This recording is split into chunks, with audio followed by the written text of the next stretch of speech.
So welcome to the Miracles and Science Center for Continuous Personal and Professional Development. Today, the 25th of August, I come with another daily life lesson which talks about knowledge. Before I go into the details about knowledge, I remind you to subscribe to the Miracles and Science TV channel on YouTube. Also to contact us on the numbers shown on the screen for any daily life lessons that we have posted before and those that will be posting in the future. But also, importantly, for any career guidance, life skill, personal professional development advice that you may need. You never know something you are struggling with, something that you are grappling with, something that is holding you from progressing may just be an idea away that you can get from the Miracles and Science Center for Continuous Personal and Professional Development. So let me go into the details of this daily life lesson for today. So this daily life lesson tells us that the more you know that you don't know. It sounds like an oxymoron. It sounds contradictory that the more you know that you don't know. It is true. This kind of knowledge that we actually generate scientifically, socio-culturally,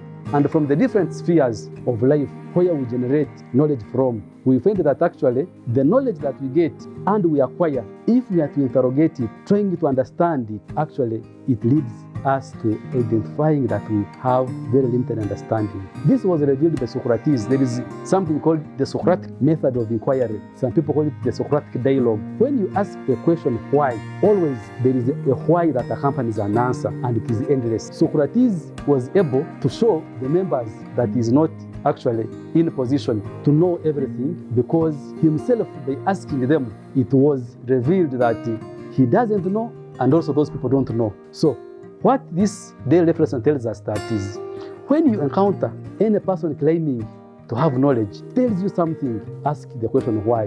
When you ask why, the person may give you a response. But that response also poses the question why.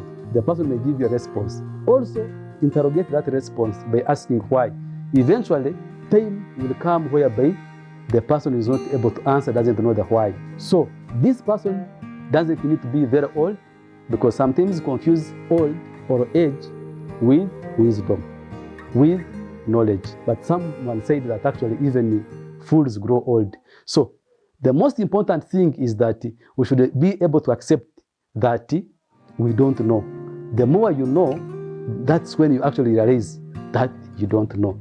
When you take that stance, that philosophical stance that you don't know, it gives you an opportunity to find out more. And when you find out more, that's when ultimately you'll be able to gather wisdom. But even when you have gathered wisdom, you find that still by interrogating what you know, you find actually you don't know. Try it out. Ask anything. Ask why.